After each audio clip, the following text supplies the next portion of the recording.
গিয়ে তারা যে কাজটা করছে যে রাসায়নিকের মাত্রা অতিরিক্ত ব্যবহার করছে। এই রাসায়নিকের মাত্রা অতিরিক্ত ব্যবহার করার ফলে দেখা যাচ্ছে প্রতিটা খাদ্যে রাসায়নিক যুক্ত। এই রাসায়নিক ছাড়া এখন কোনো খাদ্য মনে করেন যে আপনি যাই খান না কেন সেখানে ভেজাল আর ভেজাল। পরবর্তীতে সরকার চিন্তা ভাবনা করলো যে রাসায়নিক মুক্ত অর্গানিক পদ্ধতিতে কিভাবে খাদ্য উৎপাদন করা যায় এই নিয়ে বর্তমান অবস্থায় কাজ করতেছে। এখান থেকে আমার একটা কনসেপ্ট চলে আসলো যে আমার সন্তানকে আমরা যা খাইতে দিচ্ছি সম্পূর্ণরূপে রাসায়নিক। এখন যে বিষয়টা এরকমভাবে বলা যায় যে ৩ মাথা যার বুদ্ধি নেবে তার। কারণ এখান থেকে ২০ থেকে ৩০ বছর বা ৪০ বছর আগে প্রতিটা বাড়িতে একটা করে ৩ মাথার লোক থাকতো, তার মানে বৃদ্ধ লোক থাকতো। এখন এই বৃদ্ধ লোক থাকতো কারণ তারা সম্পূর্ণরূপে অর্গানিক ফুড খেয়ে তারা জীবনযাপন করছে, যার ফলে তারা হায়ারটা বেশি পাইছে। এখন বর্তমান অবস্থায় দেশের পরিস্থিতি হয়েছে ৩০, ৩৫, ৪০ যখন চলে আসছে যে তখন মানুষ রোগগ্রস্ত হয়ে যাচ্ছে। কেন এই ডিফারেন্সটা করা হইলো? তো এই একটাই সেখানে গবেষণা করে আমি যতটুকু দেখছি যে রাসায়নিকের ফলে আমাদের হার্ট অ্যাটাক, অতিরিক্ত কোলেস্ট্রল এই ধরনের আসতেছে। যার ফলে আমি চিন্তা করলাম যে আমার সন্তানকে কিভাবে আমি সেফ ফুড তাদেরকে দিতে পারি, যত সম্ভব চেষ্টা করি। যার ফলে আমি আমার বাসায় সবজি, গরু, হাঁস, মুরগি সব কিছুই পালছি, যে ফ্রেশ অর্গানিক জিনিসটা যেন আমার সন্তানদেরকে দিতে পারি এবং তারা যেন যে বাড়তি বয়সটা, সেই বাড়তি বয়সটা তারা যেন সঠিক খাদ্য খেয়ে বাড়তে পারে। যার ফলে আমি চিন্তা করলাম যে ডিম, হাঁস, মুরগি এগুলো হইলো, কিন্তু আমি কিভাবে মাছটারে তাদেরকে ফ্রেশ খাইতে দিতে পারি। তো মাছের বিষয়ে যখন চিন্তা ভাবনা করলাম তখন অর্গানিক পদ্ধতিতে কিভাবে চাষ করে আমি ইউটিউব চ্যানেল, ফেসবুক এই ধরনের গুগল ঘাটাঘাটি করা শুরু করলাম। একটা পরবর্তীতে আমি ইন্ডিয়াতে একটা চ্যানেল পাইলাম, অর্গানিক মেডিসিন, সিএসএ অ্যাকোয়া। এই সিএসএ অ্যাকোয়া তারা সম্পূর্ণরূপে অর্গানিক যে মেডিসিনগুলো আছে এগুলো প্রোভাইড করে।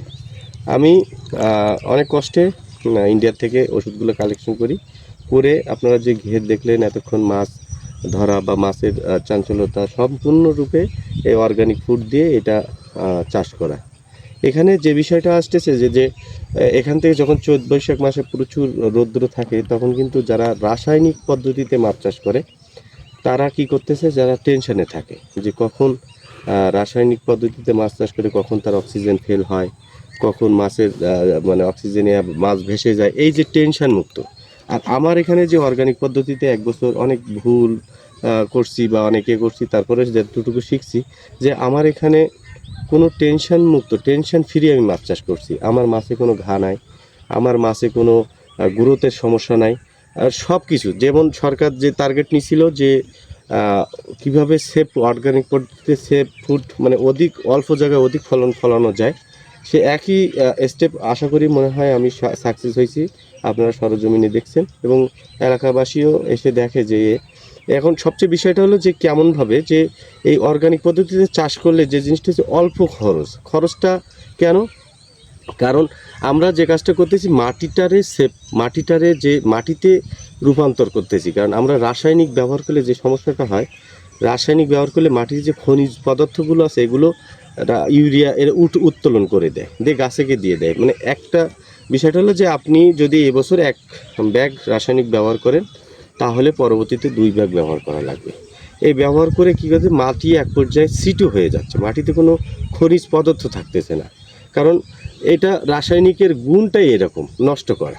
এখন যেহেতু যার ফলে অর্গানিক যে মেডিসিনগুলো আছে এইগুলো ব্যবহারের ফলে যে মাটিতে রূপান্তরিত করা, এর মুখ্য উদ্দেশ্য মাটিতে রূপান্তর করা।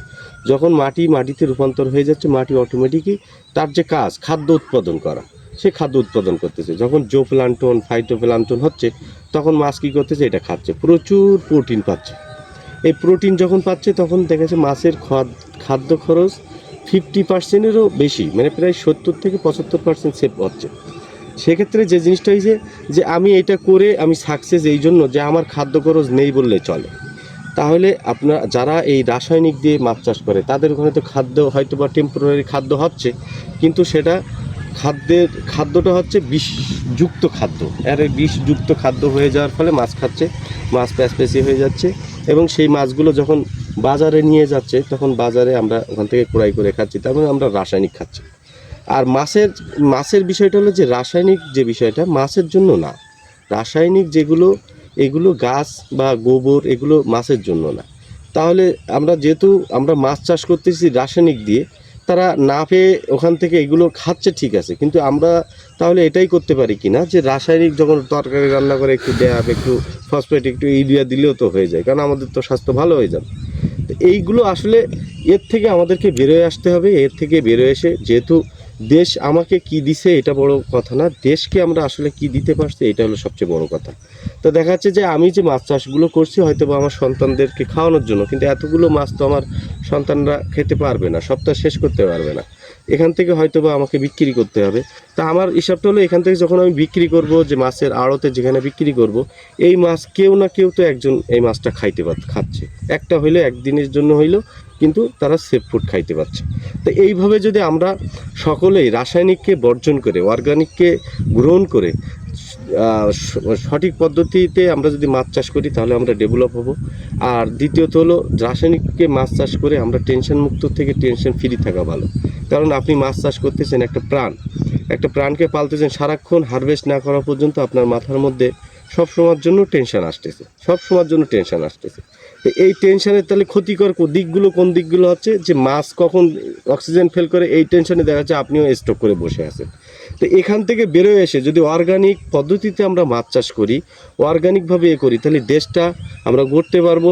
হয়তোবা ওই যে 3 মাথার লোক ঘরে ঘরে আগে পাওয়া যাইতো, সেরকম 3 মাথার লোক হয়তোবা আপনার আমার বাড়িতে আবার থাকবে।